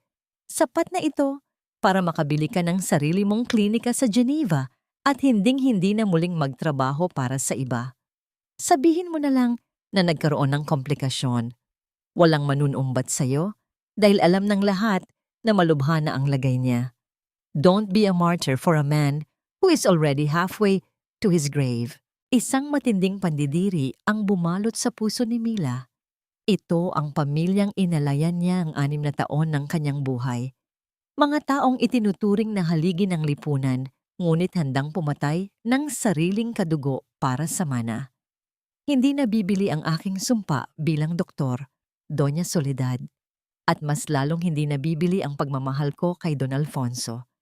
Itago niyo ang perang yan dahil baka kailanganin niyo yan para sa inyong sariling konsensya kapag nagising na siya. Matapos ang sagupaan ng kalooban, lumabas si Mila ng ICU upang huminga ng sariwang hangin. Sa madilim na pasilyo, kinuha niya ang kanyang telepono at tinawagan si Nanay Elena. Nay, ang mahinang sambit ni Mila, ang kanyang boses ay tila isang batang nawawala sa dilim. Anak, nararamdaman ko ang bigat ng loob mo, sagot ni Elena mula sa kabilang linya. Ang boses ng kanyang ina ay tila isang mainit na yakap sa gitna ng bagyo. Tandaan mo, Milagros, ang tunay na ginto ay sinusubok sa apoy. Huwag mong hayaang baguhin ng kanilang kadiliman ang liwanag na nasa loob mo. Ginagawa mo yan hindi para sa kanila, kundi para sa katotohanan. Ang mga salitang iyon ang naging huling lakas ni Mila. Bumalik siya sa silid. Handa nang ayusin ang huling detalye para sa operasyon bukas. Ngunit habang tinitingnan niya ang mga linya sa monitor, isang nakapanlulumong katahimikan ang biglang bumalot sa buong floor. Ang mahinang ugong ng mga aircon ay biglang tumigil. Ang mga ilaw sa kisame ay dahan-dahang namatay. Iniwan ang buong ICU sa isang nakabibinging kadiliman. Sa isang iglap, ang ritmo ng mga makina na nagpapanatili ng buhay ni Don Alfonso ay nawala. Ang bawat monitor ay naging itim na salamin na walang ipinapakitang buhay. Ang generator! Bakit hindi gumagana ang backup generator? Sigaw ni Mila sa gitna ng dilim. Habang kinakapa ang suwero ni Don Alfonso, naramdaman niya ang malamig na hangin mula sa bumukas na pinto. Isang tao ang pumasok sa silid. Hindi siya nakikita ngunit nararamdaman ang presensya nito. Ang katahimikan ay tila isang sumpa at sa bawat segundo na lumilipas ng walang kuryente, ang puso ni Don Alfonso ay unti-unti nang bumibitaw sa huling pagkakataon nito. Nakatayo si Mila sa gitna ng kadiliman, hawak ang kamay ng matanda, habang ang isang katanungan ay bumabalot sa kanyang diwa. Ito na ba ang katapusan ng laban? O sinadya bang patayin ang huling liwanag upang tuluyang malibing ang katotohanan sa ilalim ng gabi? Ang bawat segundo sa gitna ng kadiliman ay tila isang kuko na kumakamot sa lalamunan ni Mila. Sa gitna ng binging katahimikan ng intensive care unit, ang tanging maririnig ay ang sarili niyang mabilis na paghinga at ang mahinang paggalaw ng kamay ni Don Alfonso na pilit kumakapit sa kumot. Alam ni Mila na wala silang oras. Sa kawalan ng kuryente, ang ventilator na nagbibigay ng hiram na hininga sa matanda ay huminto na sa pag-ugong. Nurse Rita! Ang ambubag, bilis! Ang sigaw ni Mila, ang kanyang boses ay tila isang hagupit sa gitna ng dilim. Sa tulong ng munting liwanag mula sa kanyang cellphone, nakita ni Mila ang silweta ni Rita na mabilis na kumikilos. Agad nilang ikinabit ang manual resuscitator sa bibig ni Don Alfonso. Sinimulan ni Mila ang pagpiga sa bag, isang ritmo ng pag-asa at desperasyon. Piga, bitaw, piga, bitaw. Naramdaman niya ang panginginig ng kanyang mga kalamnan, ang pawis na naglalakbay mula sa kanyang noo patungo sa kanyang mga mata, ngunit hindi siya huminto. Sa bawat pagpiga niya, tila itinataya niya ang sariling buhay para sa matanda. Makalipas ang tila isang kawalang hanggan, ang mga ilaw sa kisame ay muling kumurap at naglabas ng isang malamig na puting liwanag. Ang pag-ugong ng emergency generator ay tila isang banal na awit sa pandinig ni Mila.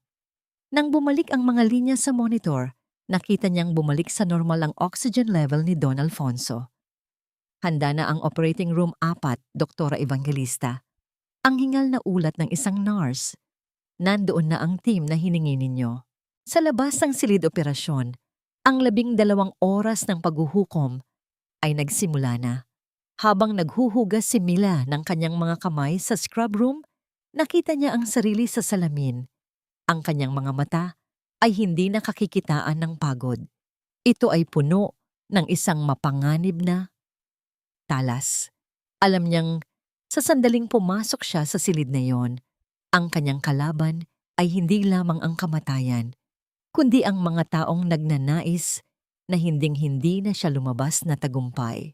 Samantala, sa waiting area, si Javier ay tila isang leon na hindi mapakali. Nakaupo si Doña Soledad sa isang sulok, nakapikit ngunit ang kanyang mga daliri ay mariing nakahawak sa kanyang rosaryo. Isang larawan ng kabanalan na alam ni Javier na puno ng kabulukan sa loob. Napansin ni Javier na si Clarissa ay wala sa kanyang tabi. Sinundan niya ang asawa at nakita ito sa isang madilim na sulok ng pasilyo, abala sa pakikipag-usap sa telepono. "I don't care how you do it. Just make sure the legal papers are ready by morning." Ang mariing bulong ni Clarissa. Ang kanyang boses ay puno ng katusuhan. Kung hindi man siya mamatay sa mesa, sisiguraduhin nating wala siyang madadat ng kumpanya paggising niya. Naramdaman ni Javier ang isang matinding dagundong sa kanyang dibdib. Hindi ito galit. Ito ay ang unti-unting pagkamulat sa isang katotohanang matagal na niyang pilit na itinatago sa kanyang sarili. Kinuha niya ang kanyang telepono at tinawagan ang kanyang private investigator. "I need everything on Clarissa Villanueva. Everything. Lalo na ang tungkol sa mga transaksyon niya sa Switzerland noong nakaraang buwan." Bumalik ang eksena sa loob ng operating room. Ang katahimikan ay tila isang buhay na nilalang. Tanging ang tunog ng ventilator at ang kalansing ng mga bakal na instrumento ang bumabasag dito. Maingat na hinihiwa ni Mila ang dibdib ni Don Alfonso. Ang kanyang mga galaw ay tila isang sayaw. Maingat, tumpak, at puno ng dedikasyon. Saksyon. Maikling utos ni Mila.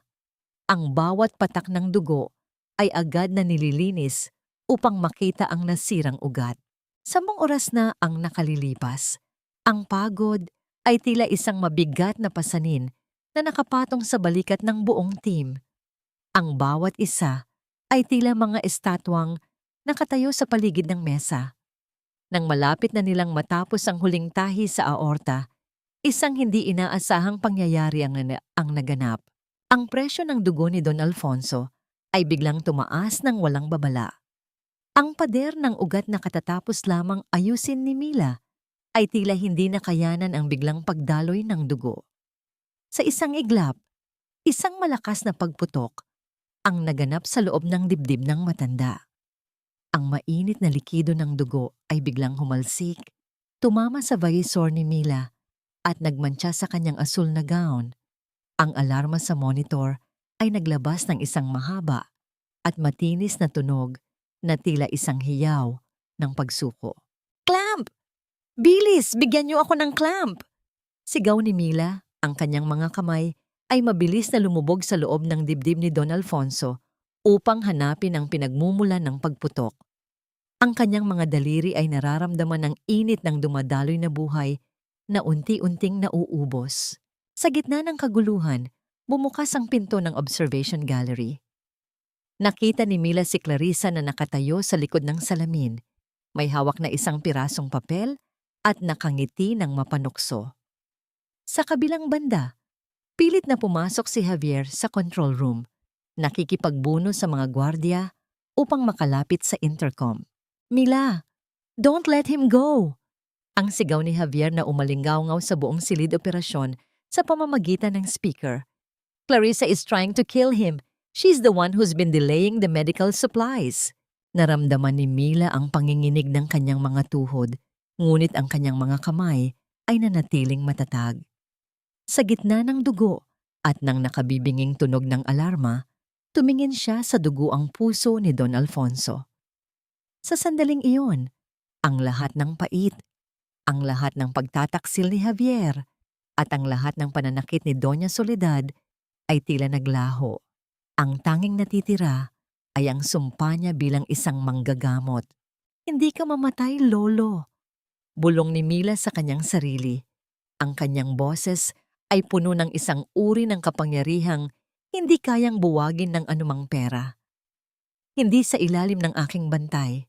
Ngunit sa bawat pagdaan ng segundo, ang linya sa monitor ay unti-unti nang nagiging patag. Ang dugo ay patuloy na umaagos sa sahig. Tila isang pulang ilog na nagdadala ng huling pag-asa ng mga Montenegro patungo sa kawalan. Maari pa nga bang itahi ang isang pusong hindi lamang pisikal na sugatan, kundi wasak na rin sa loob. Ang bawat segundo ng katahimikan sa loob ng silid operasyon ay tila isang habambuhay na paghihintay sa harap ng hukom. Ang matagal at nakabibinging tunog ng monitor na nagpapahiwatig ng paghinto ng pintig ni Don Alfonso ay tila isang malamig na kamay na sumasakal sa pag-asa ng lahat ng naroroon. Ngunit sa gitna ng desperasyon, ang mga mata ni Mila ay nanatiling nakapako sa nakabukang dibdib ng matanda. Hindi siya lumingon, hindi siya kumurap. Ang kanyang mga kamay ay ay naging instrumento ng isang puwersang higit pa sa medisina. Internal massage, ngayon din. Ang mahinahong utos ni Mila, bagaman ang kanyang boses ay nagtataglay ng awtoridad na nagpatahimik sa umuusbong na takot ng kanyang mga kasama. Maingat niyang ipinasok ang kanyang kamay at hinawakan ng puso ni Don Alfonso. Naramdaman niya ang lambot nito, ang kawalan ng buhay, ang huling init na tila unti-unti nang nilalamon ng lamig ng kamatayan.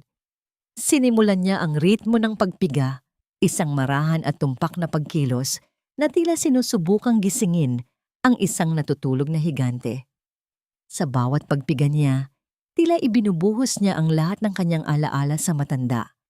Ang mga gabing tinuruan siya nito, ang scholarship na nagpabago sa kanyang tadhana, at ang pagmamahal ng isang ama na kailanman ay hindi niya naramdaman sa sariling dugo.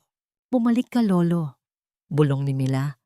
Ang kanyang tinig ay lunod sa pawis at pagsusumamo. Huwag kang bibitiw sa pamilyang hindi ka nararapat mawala. Makalipas ang ilang minuto, na tila mga taon, naramdaman ni Mila ang isang mahinang panginginig sa ilalim ng kanyang mga daliri. Isang munting kislap ng buhay. Pagkatapos, ang monitor na kanina ay naglalabas ng isang mahabang tunog ng kawalan ay biglang nagbago ng ritmo. Ang muling pag-awit ng makina sa isang maayos at matatag na ritmo ay tila isang banal na musika na bumalot sa buong silid. May sinus rhythm na tayo. BP is stabilizing. Ulat ng anesthesiologist. Ang boses ay puno ng relief at pagkamangha. Nakahinga ng malalim si Mila. Ang kanyang mga balikat ay unti-unting bumagsak mula sa matinding tensyon. Maingat niyang tinapos ang huling mga tahi. Ang bawat galaw ay puno ng paggalang sa buhay na muli niyang naibalik. Nang lumabas siya ng silid operasyon, ang kanyang asul na gown ay puno ng mantsa ng dugo at ang kanyang muka ay bakas ng matinding pagod. Ngunit ang kanyang mga mata ay nagniningning sa tagumpay. Pagbukas ng pinto, bumungad sa kanya ang kaguluhan sa waiting area. Si Clarissa ay pilit na kumakawala sa hawak ng dalawang gwardiya. Ang kanyang matinis na boses ay puno ng puot at desperasyon. Hindi niyo ako pwedeng paalisin. Asawa ako ni Javier. Ako ang may-ari ng pamilyang ito. Ang hiyaw ni Clarissa, ang kanyang buhok ay gulo-gulo at ang kanyang mukha ay naging isang pangit na maskara ng galit. Hinarap siya ni Javier na ang mga mata ay nanlilisik sa isang uri ng puot na ngayon lamang nakita ni Mila. Hawak ni Javier ang isang folder na naglalaman ng mga dokumentong nagpapatunay sa mga ilegal na transaksyon at ang pananabutahe sa mga gamot ni Don Alfonso. Wala kang pag-aari rito, Clarissa. Mula sa sandaling ito, ikaw ay isang estranghero sa mga Montenegro. Ang malamig na deklarasyon ni Javier sa isang hudyat ng kanyang kamay, marahas na kinaladkad ng mga gwardiya si Clarissa palayo. Ang tunog ng kanyang mga takong na kumakaladkad sa sahig at ang unti-unting paghina ng kanyang mga pagsigaw ay tila isang paglilinis sa maruming hangin ng ospital. Nang tumahimik ang paligid, dahan-dahang lumapit si Javier kay Mila.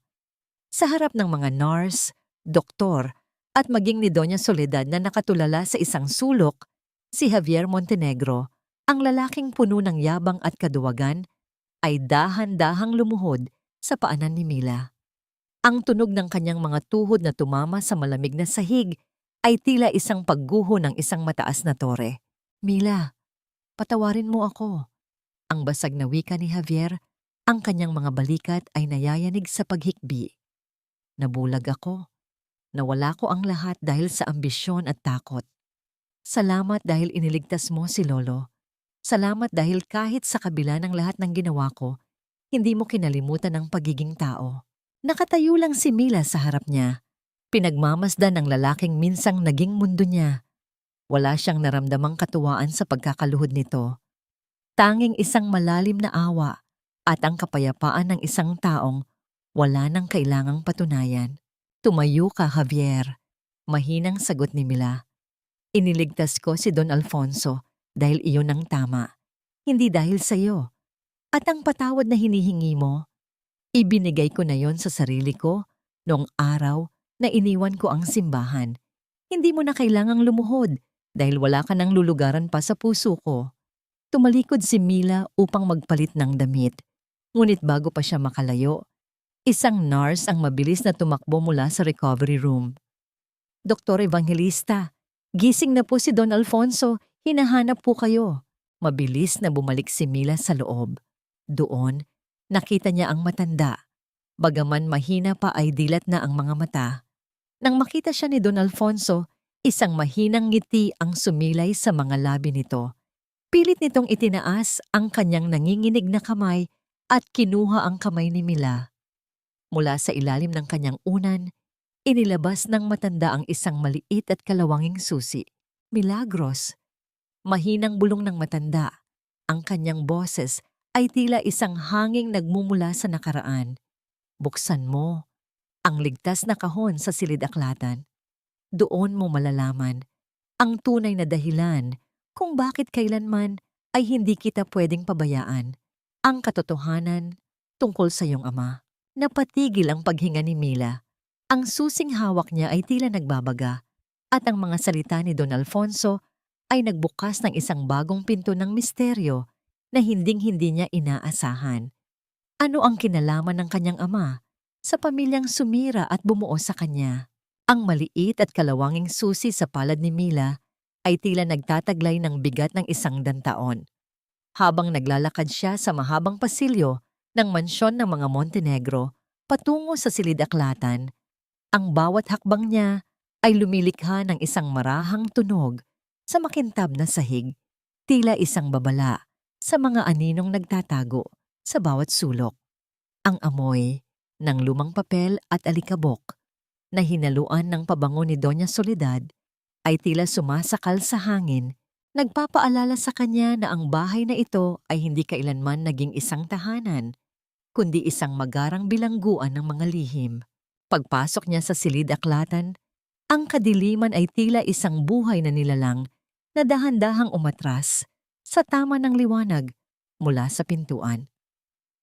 Matatagpuan sa likod ng isang malaking painting ng unang henerasyon ng mga Montenegro ang isang lihim na vault. Nang ipasok ni Mila ang susi, naramdaman niya ang pag-atras ng mga bakal na lock sa loob, isang mechanical na paggalaw na tila nagpapahiwatig ng pagbubukas ng isang sugat na matagal ng pilit na pinaghihilom. Sa loob ng vault, walang mga alahas o ginto. Tanging isang makapal na folder at isang lumang itim na notebook ang naroon. Nang buksan ni Mila ang folder, Ang unang dokumentong nakita niya ay isang partnership agreement sa pagitan ni na Don Alfonso Montenegro at ng kanyang ama, si Ricardo Evangelista. Ang kanyang puso ay tila tumigil sa pagtibok nang mabasa ang katotohanan. Ang puhunan na nagtayo sa imperyo ng mga Montenegro ay nagmula sa pinagbentahan ng lupain ng kanyang ama sa probinsya. Hindi lamang isang kaibigan ang kanyang ama. Siya ang tunay na pundasyon ng lahat ng yaman na tinatamasa ng mga Montenegro ngayon. Ngunit ang mas masakit na katotohanan ay nakatago sa huling pahina. Isang dokumento ng sapilitang pagtalikod sa mga shares na may lagda ng kanyang ama na tila nanginginig at isang liham ng pag-amin mula kay Alfonso. Noong mamatay ang kanyang ama sa isang aksidente sa konstruksyon, hindi ito isang aksidente. Pinabayaan itong mangyari upang hindi na kailangang bayaran ng pamilya ang kanilang utang. Ang scholarship ni Mila, ang tulong na ipinamukha sa kanya bilang utang na loob sa loob ng maraming taon, ay wala palang iba kundi ang barya mula sa ninakaw na kinabukasan ng kanyang sariling ama. Ipinagbabawal ang pagpasok ng mga hindi kabilang sa pamilya sa silid na ito, Milagros. Ang boses ni Doña Soledad ay tila isang malamig na hangin na nagmumula sa isang libingan. Nakatayo ang matanda sa may pintuan. Ang kanyang mukha ay tila isang maskara ng galit at takot. Ang kanyang mga mata ay nakapako sa folder na hawak ni Mila. Alam ko na ang lahat, Doña Soledad. Ang mahinang wika ni Mila, ngunit ang bawat salita ay may talim ng isang scalpel. Ang scholarship na lagi ninyong isinusumbat, ang pagkaing kinain ko sa lamesang ito, ang lahat ng ito ay binayaran na ng dugo at pawis ng aking ama bago pa man ako ipanganak. Ninakawan niyo kami at pagkatapos ay ginawa niyo akong alipin ng inyong huwad na kabutihan. Huwag kang mapangahas! Ang bulyaw ni Soledad, ang kanyang boses ay nangangatog sa puot habang mabilis na lumalapit. Kung wala kami, namatay ka na sa gutom. Isang hamak na anak ka lang ng isang laborer. Ang laborer na yon ang nagpakain sa inyo. Ang sigaw ni Mila. Ang kanyang mga mata ay nagniningning sa luhang hindi na niya mapigilan. Inilabas niya ang mga dokumento at ipinamukha sa matanda. Ngayon, sabihin niyo sa akin, sino ang tunay na walang utang na loob? Sino ang tunay na basura sa pamilyang ito? Sa tindi ng galit, itinaas ni Soledad ang kanyang kamay upang muling saktan si Mila. Ngunit sa pagkakataong ito, mabilis na nahawakan ni Mila ang kanyang braso. Ang kanilang mga mata ay nagtagpo. Ang talas ng katotohanan laban sa dilim ng kasinungalingan. Sa gitna ng kanilang pagtatalo, pumasok si Javier, dala ang mga pulis at ang kanyang sariling abogado. Tama na, Lola. Ang malamig na utos ni Javier. Ang kanyang mukha ay bakas ng matinding kahihiyan. Narinig ko ang lahat. Nakuha na rin ng mga abogado ni Lolo ang kopya ng mga dokumentong ito. Ang lahat ng yaman na pinoprotektahan mo ay kailanman ay hindi naging atin. Ang mukha ni Doña Soledad ay biglang naging kulay ube. Ang kanyang mga mata ay nanlaki at ang kanyang bibig ay dahan-dahang tumabingi. Ang kanyang buong katawan ay tila nawalan ng lakas at sa isang iglap, ang matapang at mapangaping matanda ay bumagsak sa kanyang mga tuhod patungo sa sahig. Ang tunog ng kanyang katawan na tumama sa alpombra ay tila isang huling pagbagsak ng isang kaharian ng kasinungalingan. Mabilis na lumapit ang mga nurse, ngunit si Mila ay nanatiling nakatayo. Hawak ang mga dokumento ng kanyang ama. Wala siyang naramdamang awa. Tila ang lahat ng kanyang emosyon ay nabaon na sa ilalim ng katotohanan ito. Pinagmasdan niya si Soledad na isinasakay sa stretcher. Ang matanda ay tila isang tumpok ng basahan, hindi na makapagsalita. Tanging ang takot sa kanyang mga mata ang natitira. Sa gitna ng kaguluhan, lumingon si Javier kay Mila. Ang kanyang mga mata ay puno ng pagsusumamo. Mila, gagawin namin ang lahat para maibalik ang nararapat sa iyo. Hayaan mong ayusin ko ito. Tumingin si Mila sa paligid ng silid-aklatan, sa mga gintong palamuti na tila naging mga multo ng kanyang nakaraan. Hindi mo maibabalik ang 6 na taon ng buhay ko, Javier, at mas lalong hindi mo maibabalik ang ama ko. Ang hustisya ay hindi nakukuha sa pagsasauli ng pera, kundi sa pag-alis sa lugar na ito na puno ng pagkabulok. Tumalikod si Mila at lumabas ng mansyon, bitbit ang notebook ng kanyang ama. Habang naglalakad siya palayo sa anino ng mga Montenegro, ang malamig na hangin ng gabi ay tila isang malayang yakap. Ngunit sa likod ng kanyang tagumpay, isang katanungan ang pilit na kumakatok sa kanyang puso. Ngayong alam na niya ang tunay na kulay ng kanyang nakaraan, sapat na ba ang katotohanan upang punan ang puwang na iniwan ng isang buhay na binuo sa panlilinlang? O ito ba ang simula ng isang panibagong uri ng kalungkutan? Ang bawat piraso ng papel na nakapatong sa lamesang mahogany ni Javier ay tila mga tuyong dahon na nagbabadya ng isang mahabang taglamig. Ang opisina ng Montenegro Holdings, na dati ay sentro ng kapangyarihan at ingay ng mga transaksyon, ay nababalot ngayon ng isang binging katahimikan. Ang tanging maririnig ay ang marahang pag-ikot ng ceiling fan at ang paminsan-minsang buntong hininga ni Javier na tila nagmumula sa kailaliman ng isang madilim na hukay. Ang imperyong itinayo sa loob ng ilang henerasyon ay unti-unti nang dinudurog ng mga utang, demanda, at ng masamang imaheng iniwan ng mga iskandalo ni na Clarissa at Doña Soledad. Isang marahang pagkatok sa pinto ang bumasag sa kanyang pagmumuni-muni. Nang bumukas ito, pumasok si Mila. Hindi siya naroon bilang isang biktima, kundi bilang isang babaeng ang tindig ay tila isang bundok na hindi kayang tibagin ng kahit anong bagyo. Ang kanyang simpleng puting blusa ay nagbibigay ng liwanag sa madilim na silid, isang matinding kaibahan sa gulo at dumi ng konsensya ni Javier. Mila, salamat at dumating ka. Ang paos na wika ni Javier habang pilit na tumatayo. Ang kanyang mga mata ay lubog at ang kanyang mga balikat ay nakasakor, tila pasan niya ang buong daigdig. Wala na akong ibang matakbuhan. Ang mga bangko ay nagsisimula ng humiling ng liquidation. Ang kumpanya, ang buhay ni Lolo, lahat ng ito ay mawawala kung hindi mo ako tutulungan. Alam kong may impluensya ka na sa Geneva at ang mga koneksyon mo ay sapat na para bigyan kami ng palugit.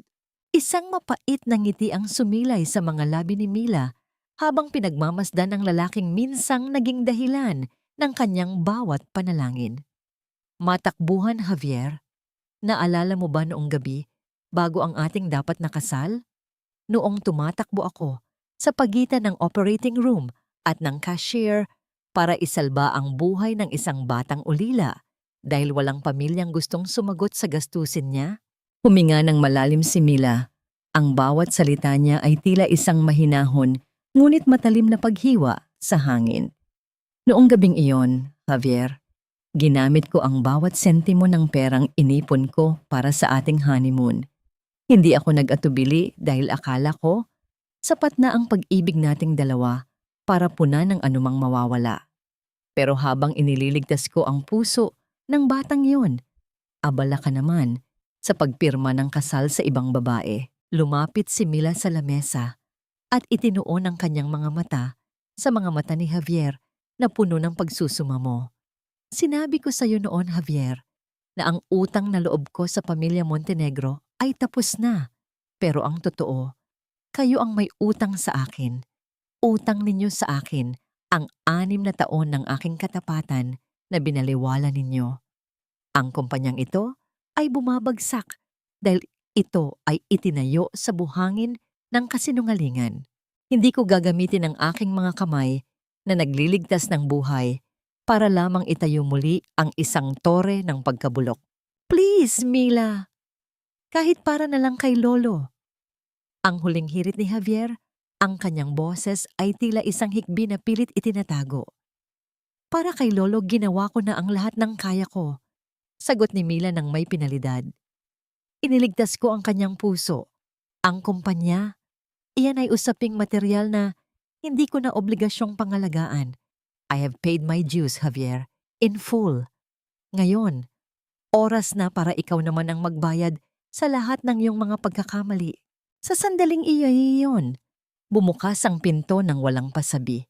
Isang lalaking nakabarong, ang abogado ni Clarissa, ang pumasok na may dalang isang itim na folder. Ang bawat hakbang nito ay lumilikha ng isang matunog na epekto sa katahimikan ng silid.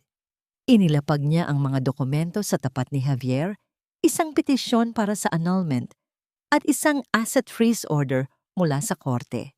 Mr. Montenegro, ang lahat ng iyong personal na accounts at ang natitirang shares mo sa kumpanya ay kasalukuyan ng naka-freeze dahil sa mga kasong isinampa laban sa iyong asawa kung saan ikaw ay idinamay bilang co-signatory. Ang malamig na pahayag ng abogado. Mula sa sandaling ito, ang iyong tirahan sa Forbes Park ay mapapasailalim na rin sa foreclosure. Naramdaman ni Javier ang biglang panlalamig ng kanyang buong katawan. Ang tunog ng pagsasara ng pinto matapos lumabas ang abogado ay tila isang hatol ng kamatayan. Napaluhod si Javier sa kanyang upuan. Ang kanyang mga kamay ay nakahawak sa kanyang ulo habang ang bawat alaala ng kanyang karangyaan ay unti-unting naglalaho na parang usok. Tiningnan ni Mila si Javier sa huling pagkakataon. Walang galit, walang puot. Tila isang pasyenteng hindi na niya kailangang gamutin dahil wala na itong lunas. Lumabas si Mila ng opisina at sa bawat hakbang niya palayo, ang bigat na daladala niya sa loob ng maraming taon ay unti-unting naglalaho. Naiwang mag-isa si Javier sa madilim na silid. Ang tanging natitira sa kanya ay ang isang lumang upuan at ang katotohanang sa kanyang paghahangad na makuha ang lahat. Wala siyang itinira para sa kanyang sarili, kahit ang kanyang sariling dangal. Habang naglalakad si Mila sa pasilyo, nakita niya ang kanyang anino sa dingding, tuwid at malaya. Ngunit sa labas ng gusali, isang pamilyar na sasakyan ang naghihintay at sa loob nito ay isang taong may dalang balita na muling susubok sa kanyang natagpuang kapayapaan. Isang balita mula sa Geneva na hindi niya inaasahan. Ang sikat ng araw na tumatagos sa bintana ng silid ni Don Alfonso ay hindi na tila nagniningning na ginto, kundi isang malambot at mapayapang liwanag na humahaplos sa mga puting kumot. Sa loob ng silid na ito, kung saan dati ay naghahari ang takot at tensyon, ang tanging maririnig ngayon ay ang mahinahong paghinga ng matanda at ang banayad na pag-aspas ng mga dahon sa labas. Tapos na ang bagyo, ang ingay ng mga demandahan, ang sigawan ng mga Montenegro at ang bagsak ng kanilang imperyo ay tila mga alingawngaw na lamang mula sa isang malayong pampang. Dahan-dahang lumapit si Mila sa gilid ng higaan ni Don Alfonso. Ang matanda ay gising. Ang kanyang mga mata ay malinaw na bagaman bakas ang labis na kahinaan. Nang makita niya si Mila, pilit nitong itinaas ang kanyang nanginginig na kamay. Sa pagkakataong ito, hindi ito kamay ng isang makapangyarihang patriarch na nag-uutos, kundi kamay ng isang matandang naghahanap ng kapatawaran bago ang kanyang huling paglalakbay. Milagros? Ang mahinang bulong ni Don Alfonso, ang boses ay tila isang marupok na sinulid. Patawarin mo ako dahil hinayaan kong lumaki ang kasinungalingan. Akala ko, ang scholarship mo ang magiging kabayaran sa buhay ng iyong ama. Pero mali ako. Ang kalayaan mo ang tanging bagay na tunay na mahalaga. Hinawakan ni Mila ang kamay ng matanda. Ang kanyang mga daliri ay nagbibigay ng init na tila isang tahimik na pangako. Tapos na po yun, Lolo. Hindi ko na po dala ang bigat ng nakaraan. Iniligtas ko kayo dahil kailangan nyo ng pangalawang pagkakataon na makita ang mundo ng walang anino ng korporasyon. At sa paghilom ng puso nyo, humilom na rin ang sa akin. Nang lumabas si Mila sa ospital, hindi ang itim na sasakyan ng mga Montenegro ang naghihintay sa kanya, kundi ang payak na anyo ni Nanay Elena at ang matikas na tindig ni Gabriel sa ilalim ng isang puno ng nara. Sumama si Mila sa kanila patungo sa isang maliit na bahay sa tabing dagat sa Batangas, isang lugar na malayo sa polusyon ng lungsod at sa laso ng ambisyon. Sa dalampasigan, habang ang tunog ng paghampas ng mga alon sa buhangin ay nagbibigay ng ritmo sa kanyang paglalakad, naramdaman ni Mila ang tunay na kahulugan ng kalayaan. Ang bawat hakbang niya sa basang buhangin ay tila paglilinis sa bawat bakas ng pait na iniwan ni Javier. Pinanood niya ang kanyang nanay na masayang namumulot ng mga kabibe. Ang tawa nito ay tila isang awit na kay tagal niyang hindi narinig. "You look different today, Mila," pansin ni Gabriel habang naglalakad sa tabi niya. Ang hangin mula sa dagat ay nagpapagulo sa buhok ni Mila, ngunit ang kanyang mga mata ay nananatiling matatag at payapa. "I feel lighter, Gabriel," sagot ni Mila. Ang kanyang boses ay sumasabay sa bulong ng hangin. "Sa loob ng maraming taon, akala ko ay kailangan kong maging pinakamagaling para mapatunayan ang halaga ko sa pamilyang yon. Pero ngayon, na-realize ko na ang tunay na tagumpay ay ang kakayahang tumingin sa salamin at makita ang sarili mong hindi na kailangang humingi ng paumanhin sa sinuman."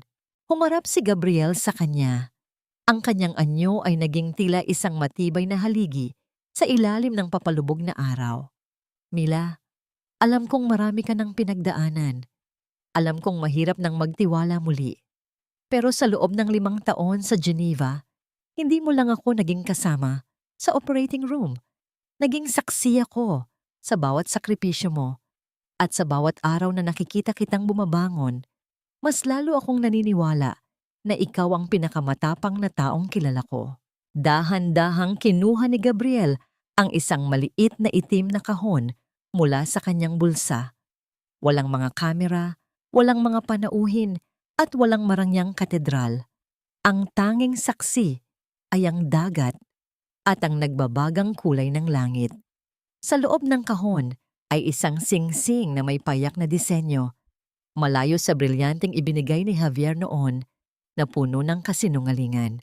"Mila, hindi ko maipapangako na hinding-hindi ka na makakaranas ng hirap."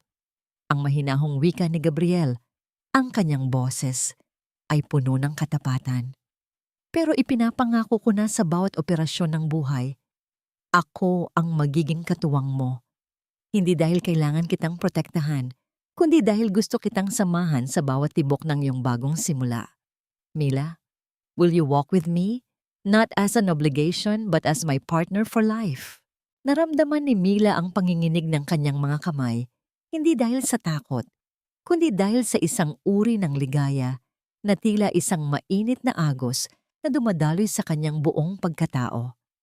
Tumingin siya sa malayo, sa abot tanaw kung saan ang dagat at langit ay tila nagkakaisa, bago muling ibinaling ang tingin sa lalaking nanatili sa tabi niya, sa gitna ng lahat ng kanyang dusa. Handa na nga ba siyang muling magtiwala sa isang pangako? O ang takot sa nakaraan ay mananatiling isang hadlang sa pintuan ng kanyang bagong bukas? Ang bawat sikat ng araw na tumatama sa puting pader ng bagong gusali ay tila isang basbas mula sa langit. Sa harapan ng Elena Evangelista Heart Center for Children, ang amoy ng mga sariwang sampagita ay humahalimuyak sa hangin, sumasabay sa masayang ugong ng mga taong naghihintay sa pagbubukas ng pintuan. Ang gusaling ito na itinayo mula sa bawat sentimong binalik ni Don Alfonso bilang kabayaran sa ninakaw na kinabukasan ng kanyang ama ay hindi lamang isang ospital. Ito ang monumento ng kanyang pagbangon. Nakatayo si Mila sa gitna ng entablado. Suot ang isang simpleng beige na terno na nagpapakita ng kanyang sopistikadong ganda. Sa kanyang tabi, nakaupo si Don Alfonso sa isang wheelchair, payat at mahina. Ngunit ang kanyang mga mata ay nagniningning sa pagmamalaki. Ibinalik na ng matanda ang lahat ng lupain at shares na nararapat kay Mila. At sa huling yugto ng kanyang buhay, pinili niyang gamitin ang natitirang lakas upang itama ang mga mali ng nakaraan. This is not just about medicine. Ang simula ni Mila sa kanyang maikling talumpati Ang kanyang boses ay matatag at puno ng emosyon. This is for every heart that was told it wasn't good enough. Para sa bawat anak na nangarap sa gitna ng kahirapan, ang sentrong ito ay para sa inyo. Sa gitna ng dagsa ng mga tao at nakasisilaw na kislap ng mga lente ng kamera, napansin ni Mila ang isang pamilyar na bulto sa malayong sulok ng kalsada. Si Javier iyon. Suot ang isang luma at kupas na polo, nakatayo siya sa likod ng isang poste, tila isang aninong ayaw mapansin. Wala na ang kislap ng kanyang dating karangyaan. Ang kanyang mga mata ay puno ng isang uri ng lungkot na tanging ang mga taong nawalan ng lahat ang makakaunawa. Pinanood ni Javier ang babaeng kinalimutan niya, ang babaeng tinangkanyang tapakan, habang ito ay sinasamba ng buong bansa bilang isang bayani. Hindi lumapit si Javier. Alam niya na ang bawat hakbang niya patungo kay Mila ay isang insulto sa kapayapaang tinatamasa na nito. Sa isang huling sulyap, tumalikod si Javier at unti-unting naglakad palayo. Dala ang bigat ng kanyang pagsisisi na magsisilbing habambuhay niyang bilangguan. Ang kanyang pagkatalo ay hindi ang pagkawala ng pera, kundi ang realization na hinding-hindi na niya muling mahahawakan ang pusong dati ay sa kanya lamang. Pagkatapos ng seremonya, naglakad si Mila patungo sa parking lot kasama si Gabriel. Hawak ni Gabriel ang kanyang kamay ng may pag-iingat. Ang kanilang mga daliri ay magkakakabit na tila isang matibay na kadena ng tiwala. Handa ka na bang bumalik sa Geneva, Mila? Tanong ni Gabriel. Ang kanyang boses ay puno ng kagalakan. Ang flight natin ay mamayang gabi na. Ngumiti si Mila at tumingin sa asul na langit ng Maynila. Yes, Gabriel, handa na ako. Pero bago tayo umalis, may isang bagay pa akong kailangang gawin. Habang naglalakad sila patungo sa sasakyan, isang biglang paggalaw sa gilid ng gate ang nakakuha ng atensyon ni Mila. Isang batang babae, marahil ay nasa 22 taong gulang pa lamang, ang nakaupo sa gilid ng bangketa. Suot nito ang isang puting gown na punit-punit sa gilid. Ang kanyang belo ay marumi at basa ng luha. Ang kanyang hitsura ay tila isang masakit na salamin ng nakaraan ni Mila. Ang bawat hikbi ng babae ay tila isang mahabang buntong hininga ng kawalan ng pag-asa. Nakita ni Mila kung paano siya iniwasan ng mga dumadaan. Tila isang mantsa sa gitna ng pagdiriwang. Dahan-dahang lumapit si Mila, binitawan ang kamay ni Gabriel at lumuhod sa harap ng babaeng wasak ang puso. Kinuha ni Mila ang kanyang sariling panyo at maingat na pinunasan ng luha sa pisngi ng dalaga. Ang haplos niya ay puno ng init. Ang uri ng haplos na ibinibigay ng isang taong nanggaling na sa parehong hukay ng dusa. Huwag kang umiyak, iha. Mahinang bulong ni Mila, ang boses ay tila isang banayad na hangin. Ang pagkagising mo mula sa isang masamang panaginip ay hindi katapusan ng mundo. Ito ang simula ng iyong tunay na buhay. Inabutan ni Mila ang babae ng isang calling card ng kanyang foundation. Tumayo ka. Huwag mong hayaang makita nila ang iyong pagbagsak. May lugar para sa iyo sa loob. Doon tutulungan ka naming muling buuin ang sarili mo. Nang tumingala ang babae at makita ang mukha ni Mila, tila nagliwanag ang kanyang naguguluhang diwa. Ang muling pagbangon ng isa ay naging pag-asa para sa isa pa. Pinanood ni Mila ang babae habang inaalalayan ito ng mga nurse papasok sa sentro. Humarap si Mila kay Gabriel. Ang kanyang mga mata ay basa ng luha ngunit may ngiti ng tagumpay. Let's go, Gabriel. Tapos na ang tungkulin ko rito. Habang umaandar ang sasakyan palayo sa ospital, tiningnan ni Mila ang kanyang sarili sa side mirror. Hindi na niya nakikita ang babaeng iniwan sa altar. Nakikita niya ang isang doktor, isang anak, isang kasintahan, at higit sa lahat, isang babaeng may buo at malayang puso. Ang bawat tibok ng puso ay hindi na lamang isang mekanikal na paggalaw ng laman. Ito ay isang awit ng pagpapatawad, isang ritmo ng pag-asa, at isang patunay na kahit gaano man kaguho ang iyong kahapon, palaging may sikat ng araw na naghihintay sa iyong bagong umaga. Sa gitna ng ingay ng lungsod, ang katahimikan sa loob ng sasakyan ay naging isang banal na sandali ng pasasalamat. Si Mila ay malaya na at ang mundo ay muling nagbukas para sa kanya.